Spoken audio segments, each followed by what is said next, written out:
Hi everybody and welcome to a brand new episode on my channel, a channel focused on investing, personal finance and your financial independence. In today's episode, I want to talk about 5 facts about investing, and those would be especially useful if you're just starting out. Now, if you're a more seasoned investor, I believe you will find this kind of discussion, I call it a discussion, just as useful. My number one fact about investing that you should be aware of and you should become comfortable, that is the fact that the market is unpredictable. Now, this topic can be debatable. People may have different opinions, and that's normal.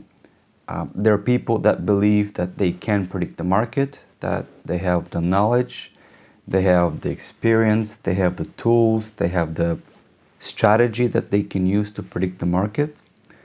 And that's okay.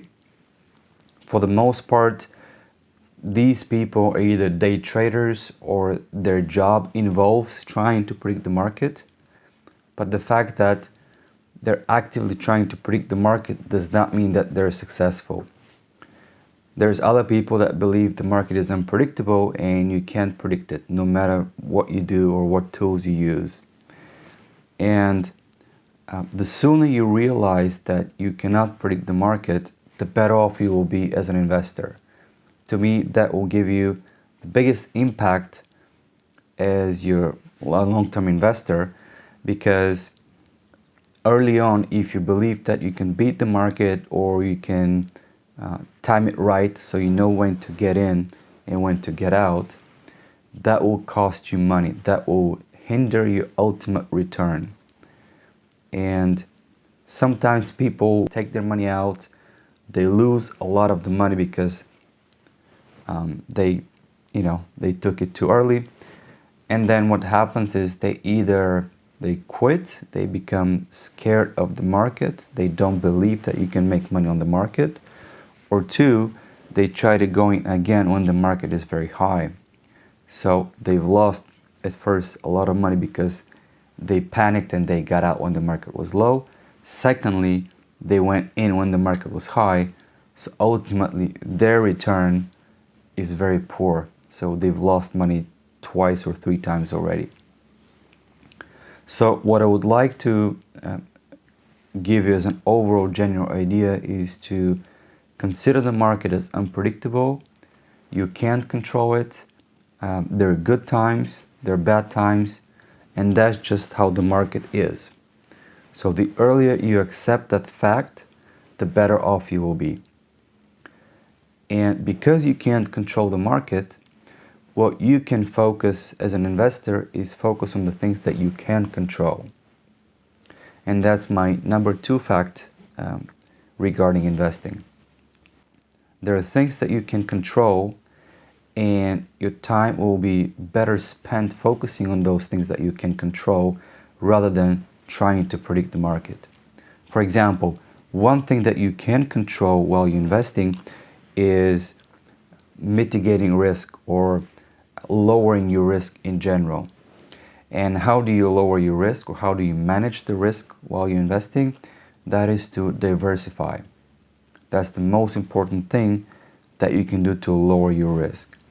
And when I speak about diversification, I want to stress that if you diversify massively, that's how you can lower your risk the most. And massive diversification usually is associated with you buying a large portion of shares or mutual funds or ETFs rather, where there is hundreds and thousands of companies within that mutual fund, which give you that exposure to different sectors, different industries, different segments, different asset classes, if you will. So it's all of the above. For example, I will stick with the basics. If you buy the S&P 500, whether that's a mutual fund or an ETF equivalent, those are both valid options, then you're exposed to the top 500 companies in the US. And what that gives you is indeed great diversification, because you've got the biggest companies in the States, you've got mostly large companies, successful companies across industries. So you've got companies like Facebook, Google, etc. Those are the tech companies. You've got companies which are focused on telecom, manufacturing, financial industry, big one as well. You've got these different sectors or industries, and that gives you ultimately the broadest spectrum of companies you can own. So buying one mutual fund, one share of the S&P 500, regardless if it's in the mutual fund format or the ETF, gives you that massive diversification. You can have even greater diversification if you buy the total stock market. That's another mutual fund or ETF, and that basically has indeed the total US stock market, which is comprised of several thousand companies. There you've got big companies, some medium-sized companies, and some small companies. So that gives you really that diversification, which would ultimately lower the risk. So as you put your money in the market, you want to manage that risk. That's definitely one thing that you can do. Now, another thing that you can control is you can control fees, and I've explained in a previous episode, but there's multiple types of fees that you get as you're investing. So choosing mutual funds or ETFs which have low expense ratio is going to give you the best return. It's going to keep the most money in your portfolio working out for you. So you're not paying that money to a mutual fund owner or manager, etc. And the expense ratio is something that you should definitely look for when you're trying to pick out the fund and the funds that you're trying to buy. Typically, again, I'll stick with the S&P 500. If you want to buy the S&P 500 fund, it is offered by Vanguard, Fidelity, and other major brokerage companies, where it's literally cost you pennies to own a S&P 500. So that could be typically around 0.30, 0.5%, and that's very, very minimal cost. On the contrary, if you buy a fund which has a higher expense ratio, let's say 0.4 or 0.5, that basically eats up from the profit that you're making. So you want to avoid that, you want to manage that by being smart about picking the right fund. One more aspect that you can control when it comes to investing is managing taxes. And managing taxes could have obviously multiple directions you can go into, but the very basic thing is make sure as you're investing that, one, you're utilizing tax advantage accounts. So if you've got a 401k, if you live in the UK, if you've got ISA, any sort of shielding of your money or investing your money as soon as you get paid, that's withdrawn without paying taxes on that money, it's a way for you to save on taxes.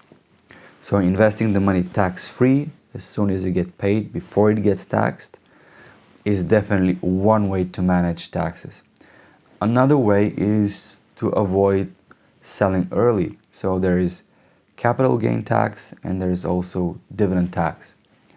Capital gain tax, if you sell your shares that you buy early, maybe less than a year, then you're going to hit with what is called a capital gain tax, and that could be 20, 30%. Also might depend on your tax bracket or on your country. You can have some specific regulations, how much do you have to pay. But if you hold those stocks long term, which is usually beyond a year's time, then you don't have to pay capital gain tax. In some countries, you pay zero capital gains. In other countries, it's a significantly reduced tax amount that you have to pay. So you definitely want to keep an eye on taxes. A third aspect around taxes is obviously, the kinds of funds that you buy. Some funds are more tax efficient than others, but that's, again, a very detailed topic that probably we can touch in another video. Just be aware that it matters the kind of fund that you pick in terms of tax efficiency. Also, it matters the kind of account that you hold your portfolio in, whether that's a tax advantage account or it's a regular brokerage account, which is taxable. Another aspect that you can control is how you invest. Now, it is recommended that for most people, they can do what's called a dollar cost averaging. You'll see the abbreviation DCA. Dollar cost averaging, what basically means is that every paycheck or every month as you're investing, you invest a certain amount, and that amount pretty much stays the same every month regardless of what the market is doing. So the market may be overperforming, it can be very highly valued, but also it can be underperforming where stocks are cheap. Regardless of that, you don't think about whether the market is a good value or a bad value to buy at the moment. You invest that certain amount every single month. Let's say you're able to invest $100 a month, so every first of the month, end of the month, you put those $100 towards your investment account and you buy more shares. If the market is currently expensive, if it's very much overvalued, with those $100 probably you cannot buy many shares. But if the market starts taking a downturn or there's a bear market, with those same $100 you're going to be able to buy more shares than before. So in the long run, what you'll end up doing is you'll be buying a little bit fewer shares when the market is high and a little bit more shares when the market is low. When there is an absolute sort of a true bear market where the stocks have dropped 20, 30, 40, 50%, don't look at this as the opportunity to get away or get out of the market. Look at it as if the stocks are on clearance, not on sale, even on clearance. And when the stocks are on clearance, you basically get the biggest bargain. So in fact, the more money you can put in while the stocks are on clearance, when there's a bear market, the more money you will eventually make because you're buying stocks dirt cheap compared to what they truly cost. Most people, though, they tend to be afraid. And when the market has this major downturn for 6, 9, 12 months, they get scared, so they either don't buy or they pull out of the market. And that's the worst thing that you can do. Speaking of fear and people panicking, this is the next fact I want to talk to you about. So fact number 3 is that the investment decisions that people make are usually ruled by 2 emotional states or 2 feelings that people feel about investing in money in general. And that's greed, that's number 1, and the second one is fear. So those 2 rules, greed and fear, ultimately control many people when it comes to investing and finance, as a matter of fact. Because when the market is good, it's going up, and they've made the right choices, seemingly with their investment funds, people start to get greedy and they say, oh, I'm doing well, I'm doing really good. And they start being brave, they start getting, their confidence goes up. So they think they know it all, they think they're doing the right thing, they've got the right strategy, maybe they feel like they can predict the market because so far their portfolio is growing massively. So as a co-product of their confidence going up, they start getting more greedy. And the moment they get greedy, people tend to do unreasonable things, let me call it this way, and they may start straying away from the original strategy they had to buy major funds which are vastly diversified, holding multiple companies in that mutual fund or ETF, and they start going off of buying a different stock or different set of companies because they believe or they've heard from somewhere that buying this stock will gonna make them even more money. On the other hand, the other feeling that rules our emotions, especially during market fluctuations, is fear. So the moment people see that the market is taking a downturn or they're losing some money because of temporary, again, downturn of the market, they're basically fear takes over, and again they become irrational. So even though they may know that sticking with your portfolio and sticking with the choices that you make, you've got good funds, let's say S&P 500, you know long term it's going to make money regardless of the fluctuations. The moment the bear market hits, people experience fear, they become irrational, and they pull out. Even though theoretically they know, they may have had their portfolio for a number of years, but the moment things get a little bit dicey, their original plan gets overruled by fear, and they make drastic moves. And those drastic moves in the long run are detrimental. They lose a lot of money by getting out of the market when there's a downtrend. As I mentioned, the best thing you can do is stick with it. Even when there's a downturn, continue to buy. This is why my number 3 tip, as I mentioned, is to dollar cost average. Historically, it's proven that dollar cost average would give you a decent return. If you've got the money saved up, let's say you've got not $100 to invest every month, but let's say you've got $100,000 saved that is sitting in the bank in cash, and you may be debating, should I go all in with those 100,000 at once, or should I dollar cost average, meaning every month I can invest $1,000 up until, I don't know, within 3 years I get to invest my full 100,000. Statistically, it is proven that dollar cost averaging is not the best choice. A better choice would be to invest a lump sum. So if you've got the money already, to go all in with the $100,000, regardless if the market is currently hot or it's a little bit on a downtrend, because in the long run, you will come out ahead if you invested the lump sum. However, there is always cases where you invest a lump sum, few months from that point, the market goes down, you panic, again, that feeling of fear, one of the two feelings which controls our emotions, and then you get out of the market and you've lost 50% of those 100K. The moment you get out of the market, you can't make it up. However, if you stick with it, if you sort of keep you cool and wait for the bear market to pass, the likelihood is you will make up those 100K that you've had originally and on top. However, for most people, that's an emotional thing, and emotions control their decisions. So for those people, then is the argument that dollar cost averaging may be better off than investing a lump sum.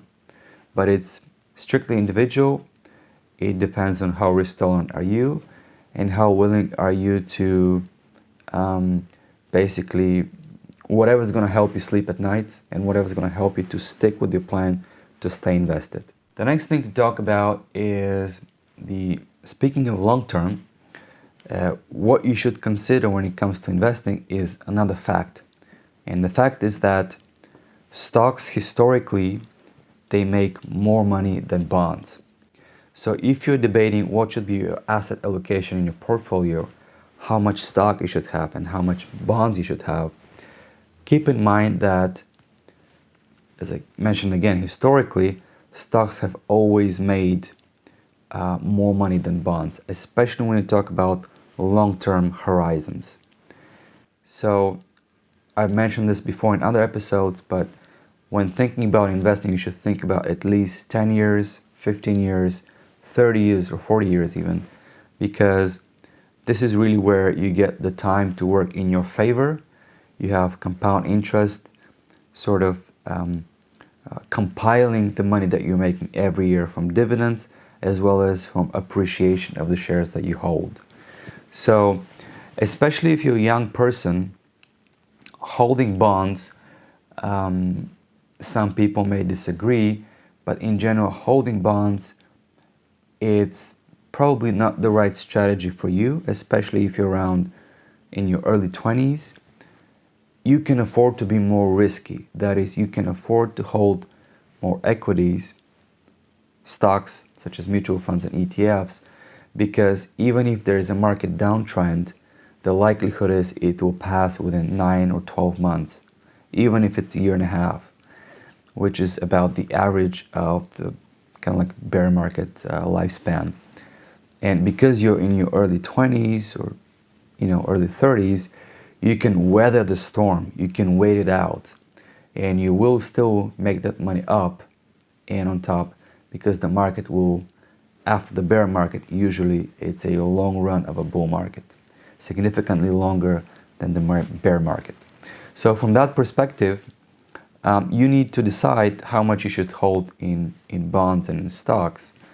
But younger people can take higher risk, that is, they can be potentially 100% in equities, while people who are maybe in their 40s, 50s and above, it's encouraged for them to have a certain portion of their portfolio in bonds. As a matter of fact, the closer you are to retirement, the bigger chunk you should have your money in bonds, because they're less volatile and they provide sort of a safer, smaller but safer return for your money. And speaking of return for your money, the last tip I wanted to stress, and the last fact I wanted to kind of address with this video, that is thinking about FIRE and financial independence. It's a good goal to have. Many people want to retire early, and they set that as a goal. But for some people, that's going to work quite well to have as a goal. For other people, that could be very stressful. And my advice to you is to look at FIRE as a goal that you want to achieve, but don't think of it as at any cost you need to, let's say, retire early by the age of, 35. In other words, don't make it an obsession. Have a goal for financial independence and early retirement. Work towards that goal. Focus on what you can do to improve and to save 50, 60, 70% of your income, if at all possible. But don't be obsessed with that target. Because the moment you become obsessed, it's easy to get, let's say, disappointed, or it's easy to get disheartened if you're not hitting your goal at 35 or even 40. For some people, even retiring at the age of 50 or 55, that's still an earlier retirement than working to age of 68 or so. So it doesn't have to be one very early. It doesn't have to be even 5 years prior to retirement age. It could still be a great success for some people. So the fact that many people are looking at early retirement should be a great goal, as I mentioned already, and I'm rambling at this point. But let that be something that you're trying to achieve, but don't make it don't stress yourself out about it. If you're able to get to that stage, fantastic. If you're not, I guarantee you'll still be better off than if you didn't aim for early retirement. Because you essentially would have been disciplined, you've been saving, you've been diligent with your managing your finances. So these are all good things to be practicing along your earning career. So those were my 5 facts about investing. That kind of wraps up today's episode. Please like, comment, and subscribe. I would appreciate if you share this video with friends and family, because I believe we can help other people spread that knowledge and help them manage their finances and get the benefits of the market by investing properly and investing smartly without trying to outsmart the market. Till next time, my name is Kurt. Talk to you later in the next episode.